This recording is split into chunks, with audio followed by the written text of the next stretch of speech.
नमस्कार दोस्तों, आप सभी का स्वागत है आपके अपने YouTube channel study with Ravi पर। दोस्तों, आज के इस क्लास में हम उत्तराखंड सामान्य ज्ञान प्रैक्टिस सेट नंबर 21 करने जा रहे हैं, जिसमें सभी क्वेश्चंस इंपॉर्टेंट और सिलेक्टेड हैं। ये सभी प्रश्न दोस्तों कनिष्ठ सहायक परीक्षा 5 मार्च 2023 से लिए गए हैं। तो फ्रेंड्स, ये प्रैक्टिस सेट हमारा प्रीवियस ईयर क्वेश्चंस पर आधारित है। इससे दोस्तों आपको ये पता चल जाएगा कि किस प्रकार के प्रश्न पूछे जाते हैं।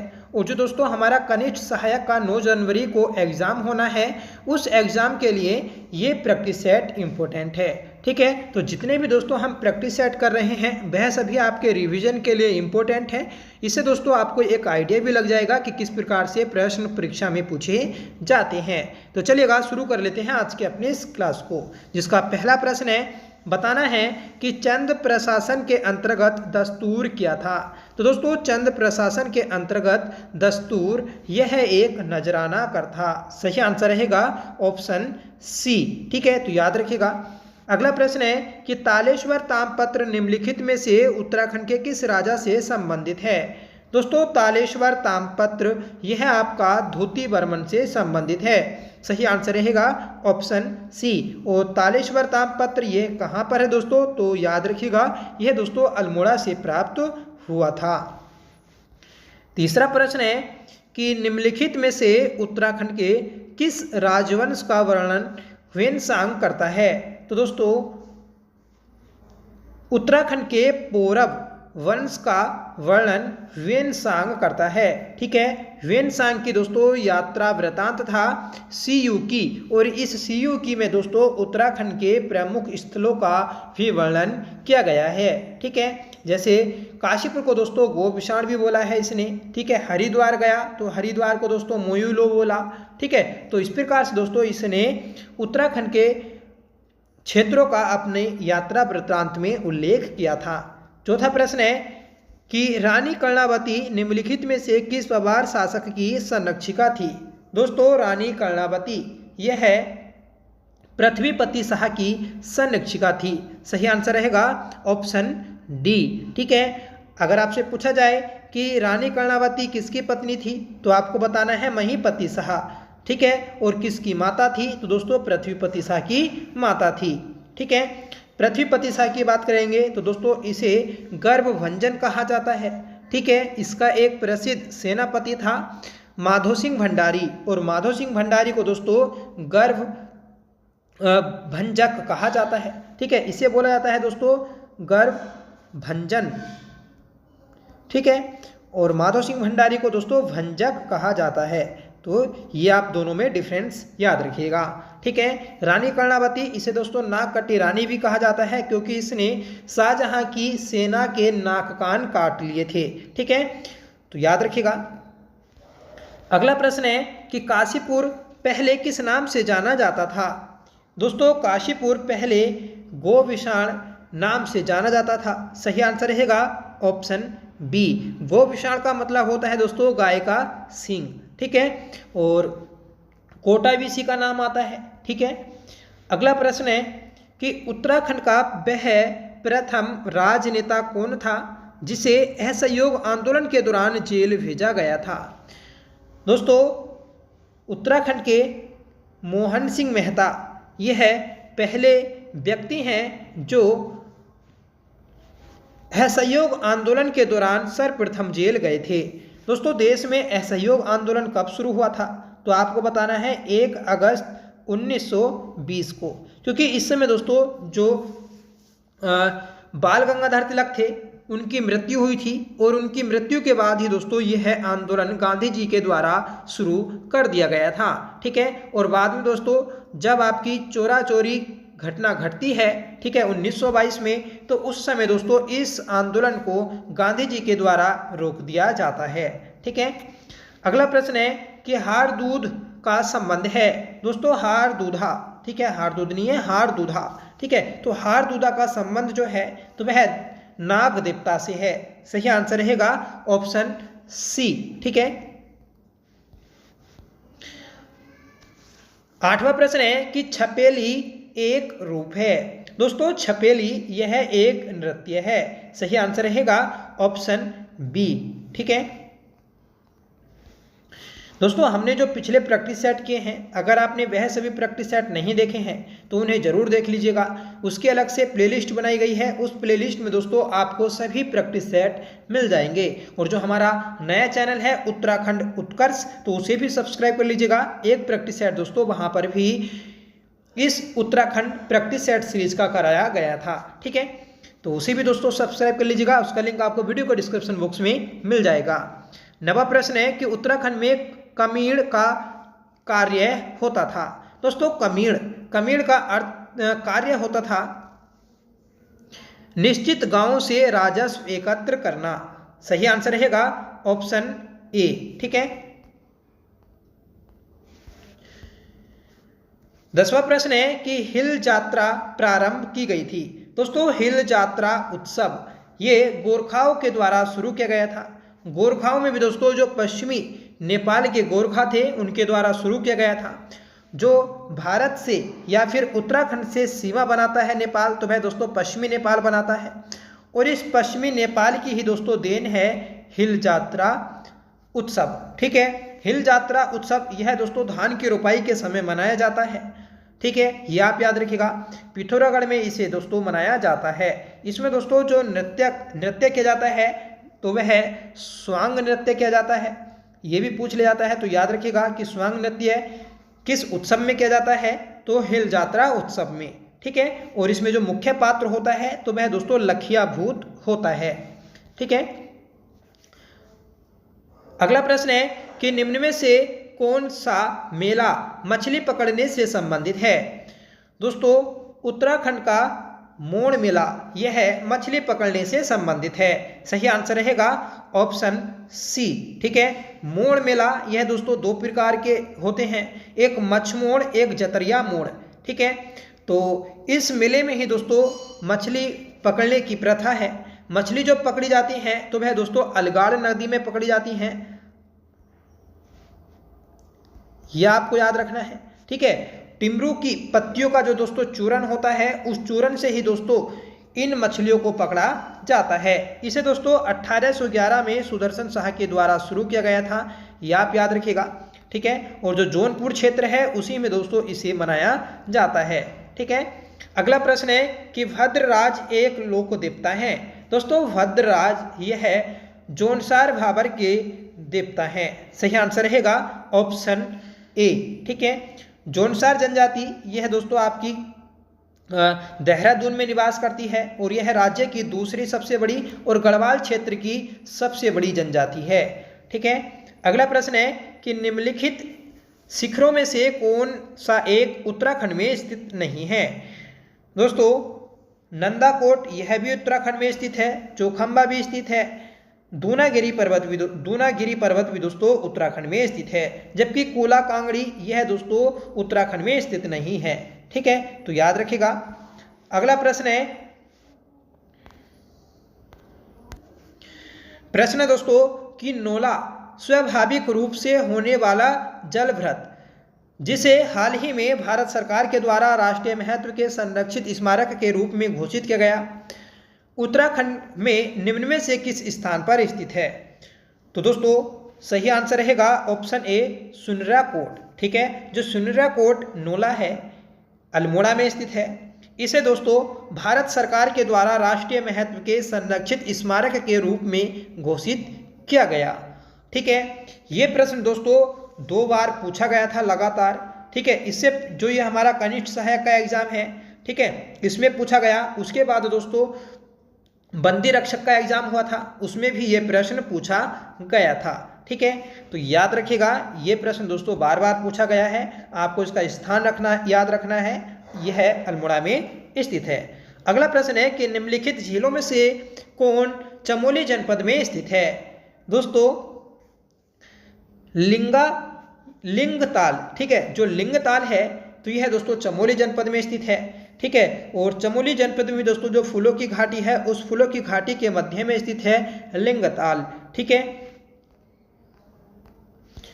अगला प्रश्न है कि जमरानी बांध निम्नलिखित में से किस जनपद में स्थित है। फ्रेंड्स जमरानी बांध यह है आपका नैनीताल जनपद में स्थित है। सही आंसर रहेगा ऑप्शन डी। ठीक है, जो दोस्तों जमरानी बांध है यह आपका गोला नदी में बना है और गोला नदी में दोस्तों यह हल्द्वानी में बनाया जा रहा है और यह दोस्तों पुलिस जो कांस्टेबल का एग्जाम हुआ था उसमें पूछा गया था। तो याद रखिएगा कि जमरानी बांध जो है दोस्तों आपका नैनीताल में स्थित है और यह आपका गोला नदी पर बनाया जा रहा है। नेक्स्ट क्वेश्चन है कि निम्नलिखित में से किस जिले की साक्षरता दर 2011 की जनगणना के अनुसार सबसे कम है। दोस्तों 2011 की जनगणना के अनुसार उत्तराखंड में सबसे कम साक्षरता दर उधम सिंह नगर जनपद की है। सही आंसर रहेगा ऑप्शन डी। ठीक है, अगर आपसे पूछ लिया जाए कि सबसे ज़्यादा किस जनपद की है तो आपको बताना है देहरादून। ठीक है, अगर आपसे पूछ लिया जाए कि पुरुष साक्षरता दर में पहला स्थान किस राज्य का किस जनपद का है तो आपको बताना है रुद्रप्रयाग। और कम की बात करें तो दोस्तों सबसे कम है हरिद्वार जनपद की पुरुष साक्षरता दर। ठीक है, इसी प्रकार दोस्तों बात करेंगे हम कि महिला साक्षरता दर की, तो सबसे ज़्यादा महिला जो साक्षरता दर है तो वह देहरादून जनपद की है। ठीक है, और जो सबसे कम है तो वह दोस्तों उत्तरकाशी जनपद की है। ठीक है, अगला प्रश्न है हमारा कि जनगणना वर्ष 2011 के अनुसार उत्तराखंड में महिला साक्षरता के आधार पर निम्नलिखित जनपदों का सही अवरोही क्रम क्या है। तो दोस्तों अवरोही क्रम मतलब हमें डिसेंडिंग ऑर्डर बताना है, मतलब घटता क्रम। ठीक है, तो देखिए आपको सभी जनपदों की साक्षरता दर पता होनी चाहिए। ठीक है, तभी आप इसे कर पाएंगे। ठीक है, जिस प्रकार से दोस्तों हमारा इस क्वेश्चन का जो सही आंसर हो जाएगा ऑप्शन बी।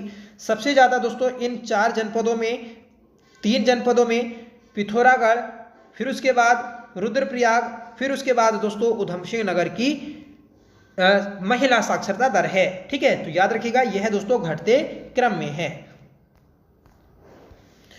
अगला प्रश्न है कि निम्नलिखित नदियों में से कौन एक अलकनंदा नदी की बाईं ओर से मिलने वाली सहायक नदी नहीं है। दोस्तों निम्नलिखित में से अलकनंदा नदी की बाईं ओर से मिलने वाली जो नदी नहीं है तो वह आपकी मंदाकिनी नदी नहीं है। सही आंसर रहेगा ऑप्शन सी, क्योंकि ये नदी जो है दोस्तों यह आपकी दाहिनी ओर से मिलती है।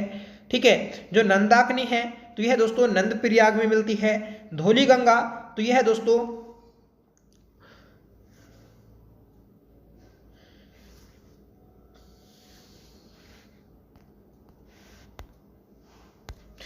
विष्णु प्रयाग में मिलती है। ठीक है, और जो दोस्तों पिंडर नदी है तो यह है कर्ण प्रयाग में मिलती है। ठीक है, ये दोस्तों हमारे प्रथम 4 जो पंचप्रयाग हैं तो उनमें से है। ठीक है, जो अंतिम पंचप्रयाग आता है तो वह आता है दोस्तों देवप्रयाग। ठीक है, और देवप्रयाग में दोस्तों भागीरथी और अलकनंदा नदी का संगम होता है। आपको कमेंट करके बताना है कि अलकनंदा और भागीरथी में से किसे सास और किसे बहू बोला जाता है।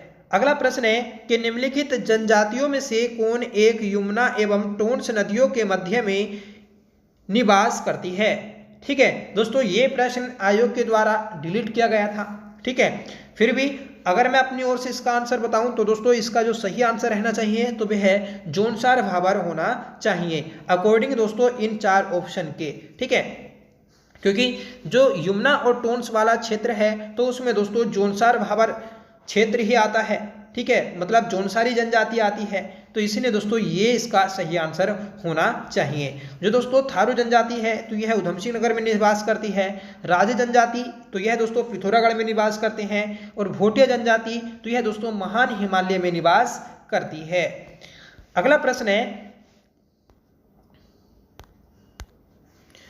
आर्थिक सर्वेक्षण 2021-22 के अनुसार 2019-20 में उत्तराखंड में बेरोजगारी दर थी। तो दोस्तों बेरोजगारी दर जो थी तो वह आपकी 7.1% थी। सही आंसर रहेगा ऑप्शन सी। ठीक है फ्रेंड्स, आप कमेंट करके बताइएगा लास्ट में कि आपने 40 में से कितने क्वेश्चन सही किए हैं। ठीक है, अगला क्वेश्चन देखेंगे तो दोस्तों उत्तराखंड राज्य की सूक्ष्म लघु एवं मध्यम उद्योग नीति 2015 में महिला उद्यमियों को दी जाने वाली पूंजी अंशदान मतलब सब्सिडी की अधिकतम सीमा क्या है। तो दोस्तों अधिकतम सीमा है 25 लाख। सही आंसर रहेगा ऑप्शन सी। किसके अनुसार? तो दोस्तों जो सूक्ष्म लघु एवं मध्यम उद्योग नीति है उसके अनुसार ये अनुदान अधिकतम दिया जा सकता है महिलाओं को। अगला प्रश्न है कि आर्थिक सर्वेक्षण 2021-22 के अनुसार उत्तराखंड में 2011-12 में ग्रामीण क्षेत्र का औसत मासिक प्रति व्यक्ति आय प्रति व्यक्ति व्यय क्या था? तो दोस्तों मासिक प्रति व्यक्ति व्यय हमें बताना है, तो सही आंसर रहेगा ऑप्शन बी 1726 रुपये। ठीक है, तो 2021-22 के अनुसार उत्तराखंड में 2011-12 में ग्रामीण क्षेत्र का जो औसत मासिक प्रति व्यय था, खर्च था, तो वह दोस्तों 1726 रुपये था। अगला प्रश्न है कि उत्तराखंड में वीर चंद्र सिंह गढ़वाली पर्यटन स्वरोजगार योजना कब प्रारंभ की गई थी? दोस्तों उत्तराखंड में वीर चंद्र सिंह गढ़वाली पर्यटन स्वरोजगार योजना जो शुरू की गई तो वह 1 जून 2002 को शुरू की गई थी। सही आंसर रहेगा ऑप्शन सी। अगर दोस्तों परियोजनाओं से या योजनाओं से अगर उत्तराखंड के किसी भी एग्जाम में प्रश्न बनता है तो वह प्रश्न दोस्तों यही है। सबसे ज़्यादा दोस्तों जो योजना पूछी जाती है तो वह आपकी वीर चंद्र सिंह गढ़वाली पर्यटन स्वरोजगार योजना ही पूछी जाती है। तो आपको याद रखना है कि पर्यटन को बढ़ावा देने के लिए 1 जून 2002 को यह योजना शुरू की गई थी। अगला प्रश्न है उत्तराखंड की अर्थव्यवस्था में वर्ष 2023-24 में तृतीयक क्षेत्र का योगदान प्रचलित कीमतों पर प्रतिशत है? तो सही आंसर रहेगा ऑप्शन सी 43.17%। ठीक है, तो याद रखिएगा कि जो सर्विस सेक्टर है तो इस सर्विस सेक्टर का उत्तराखंड की इकोनॉमी में 43.17% योगदान है। ठीक है, वर्ष भी आप याद रखिएगा वर्ष 2023-24 में। ठीक है, जबकि पिछले साल जो रहा था तो वह दोस्तों 42.92% था। ठीक है, तो ये प्रश्न दोस्तों बार बार पूछे जाते हैं, याद रखिएगा। आपसे ये भी क्वेश्चन बन सकता है कि उत्तराखंड की अर्थव्यवस्था में सर्वाधिक योगदान किस क्षेत्र का है? तो आपको बताना है द्वितीय क्षेत्र या फिर विनिर्माण क्षेत्र। ठीक है, अगला प्रश्न है कि समग्र शिक्षा अभियान योजना किस वर्ष प्रारंभ की गई? दोस्तों समग्र शिक्षा अभियान योजना यह वर्ष 2018-19 में शुरू की गई थी। तो 27वें क्वेश्चन का ऑप्शन सी राइट रहेगा। अगला प्रश्न है दोस्तों कि विंडोज ऑपरेटिंग सिस्टम में कंप्यूटर से किस फाइल को स्थायी रूप से हटाने के लिए कोई सी कुंजी दबानी चाहिए? कौन सी कुंजी दबानी चाहिए? तो सही आंसर रहेगा option D shift plus delete. ठीक है दोस्तों, शिफ्ट के साथ अगर हम डिलीट की को दबाते हैं तो क्या होगा इससे? तो इससे दोस्तों जो फाइल है उस फाइल को स्थायी रूप से हटाया जा सकता है। ठीक है, तो ये शॉर्टकट की भी दोस्तों पूछ ली जाती है, तो याद रखिएगा। ठीक है, अगला प्रश्न है फ्रेंड्स, निम्न में से किस शासक को सकारी कहा जाता था? सही आंसर रहेगा ऑप्शन बी चंद्रगुप्त विक्रमादित्य। चंद्रगुप्त विक्रमादित्य को दोस्तों सकारी कहा जाता था और इसका जो मूल नाम है या फिर वास्तविक नाम है तो वह है दोस्तों चंद्रगुप्त द्वितीय। ठीक है, इसने दोस्तों विक्रमादित्य की उपाधि भी धारण की थी। ठीक है, और अगर आपसे पूछा जाए कि भारत के इतिहास में विक्रमादित्य की उपाधि कितने शासकों ने धारण की थी तो वह है दोस्तों 14। ठीक है, इन 14 में दोस्तों सबसे पहले जो विक्रमादित्य की उपाधि धारण की थी तो वह दोस्तों उज्जैन के राजाओं के द्वारा धारण की गई थी। ठीक है, और सबसे प्रसिद्ध जो विक्रमादित्य है तो वह दोस्तों चंद्रगुप्त द्वितीय है। ठीक है, और इन 14 में जो अंतिम है दोस्तों विक्रमादित्य की उपाधि लेने वाला तो वह दोस्तों हेमू है। ठीक है, तो ये भी आप याद रखिएगा। बढ़ते हैं नेक्स्ट क्वेश्चन की ओर। बताना है आपको कि दीवाने खालसा द्वारा अस्थायी रूप से प्रशासित जागीर भूमि को क्या कहा जाता था? तो सही आंसर रहेगा ऑप्शन बी पाएबाकी। ठीक है, पाएबाकी ये दोस्तों बोला जाता था दीवाने खालसा द्वारा अस्थायी रूप से प्रशासित जागीर भूमि को। ठीक है, तो ऑप्शन बी आप याद रखिएगा, महत्वपूर्ण है। अगला प्रश्न है कि सूर्यास्त नियम किस भूमि राजस्व व्यवस्था से संबंधित था? तो दोस्तों सूर्यास्त कानून जो कहा जाता था तो वह आपका स्थायी बंदोबस्त को कहा जाता था, जो कि कॉर्नवालिस के समय 1793 में लागू किया गया था। और यह दोस्तों जमींदारों से लिया जाता था। और इस व्यवस्था में दोस्तों कोई भी दर निर्धारित नहीं थी। जो जमींदार होते थे तो वह जमींदार दोस्तों अपने अनुसार जो किसान होते थे किसानों से कोई भी दर वसूल लिया करते थे, ठीक है। और फिर बाद में दोस्तों यह जो राजा होता था या फिर अंग्रेज होते थे उन्हें दिया करते थे। तो याद रखिएगा कि स्थायी व्यवस्था में जो कर होता था तो वह किससे लिया जाता था, तो दोस्तों जमींदारों से लिया जाता था। और जमींदार दोस्तों किसानों से वसूलते थे, ठीक है। अगला प्रश्न है कि एक धर्म एक जाति मानवता का एक ईश्वर का नारा किसने दिया, तो ये दिया है दोस्तों नारायण गुरु ने, ठीक है। तो नारायण गुरु ने एक धर्म एक जाति मानवता का एक ईश्वर का नारा दिया है, ठीक है। नेक्स्ट क्वेश्चन है कि मराठों ने गोरिल्ला रणनीति किससे सीखी, तो मराठों ने दोस्तों गोरिल्ला रणनीति जो सीखी थी तो वह मलिक अंबर से सीखी थी। सही आंसर रहेगा ऑप्शन सी, ठीक है। दोस्तों जो शिवाजी हैं तो शिवाजी यह गोरिल्ला पद्धति के लिए जाने जाते हैं, इसलिए इन्हें पहाड़ी चूहा भी कहा जाता है। अगला प्रश्न है कि भारतीय स्वतंत्रता आंदोलन के संदर्भ में कामागाटा मारू क्या है, तो दोस्तों कामागाटा मारू यह एक जापानी जहाज था जो कि कनाडा जा रहा था। कनाडा में दोस्तों इस जहाज को नहीं उतरने दिया जाता है क्योंकि इसमें जो सवार थे तो वह भारतीय सवार थे, ठीक है। तो इस कारण दोस्तों यह वापस कोलकाता आता है और कोलकाता में दोस्तों अंग्रेजों से झड़प हो जाती है। इसीलिए दोस्तों इसे इतिहास में याद रखा जाता है, ठीक है।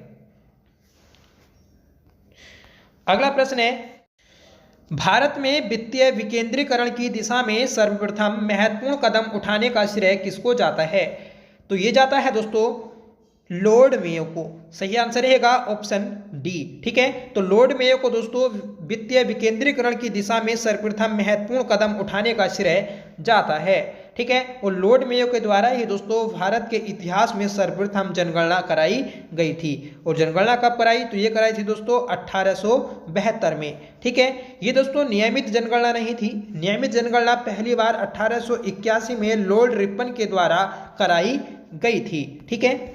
अगला प्रश्न है कि निम्न में से कौन सा एक मौलिक अधिकार भारत की भूमि पर सभी व्यक्तियों के लिए चाहे नागरिक हो या विदेशी उपलब्ध है, तो दोस्तों वह मौलिक अधिकार हमें बताना है जो विदेशियों और भारतीयों दोनों को उपलब्ध है। तो सही आंसर रहेगा ऑप्शन डी शोषण के विरुद्ध अधिकार, ठीक है। तो शोषण के विरुद्ध अधिकार यह है दोस्तों लागू है। अगला प्रश्न है कि नीति आयोग का गठन हुआ था।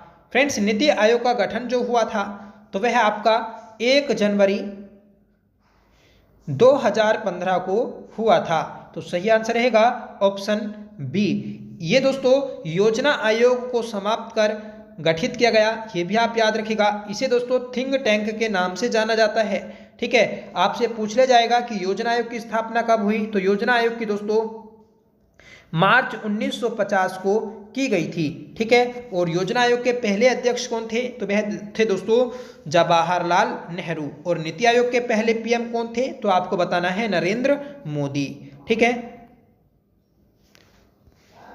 अगला प्रश्न है कि भारत में जनता के धन का संरक्षक कौन है।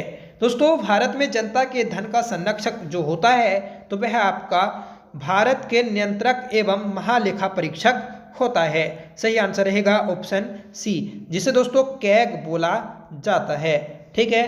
कैग का प्रावधान यह दोस्तों अनुच्छेद 148 में है, ठीक है। तो याद रखिएगा ये दोस्तों भारत सरकार का सबसे बड़ा वित्तीय सलाहकार होता है, ये भी आप याद रखिएगा। अगला प्रश्न है कि जिला परिषद की विशेष बैठक बुलाने के लिए कितने सदस्यों की आवश्यकता होती है। दोस्तों जिला परिषद की बैठक बुलाने के लिए 1/3 सदस्यों की आवश्यकता होती है। सही आंसर रहेगा ऑप्शन बी। अगला प्रश्न है और आज की हमारी इस क्लास का लास्ट क्वेश्चन रहेगा कि एक कंप्यूटर जिसकी मेमोरी क्षमता 256 MB है वो अधिकतम बाइट्स को स्टोर कर सकता है? तो दोस्तों 256 MB मेगाबाइट, ठीक है।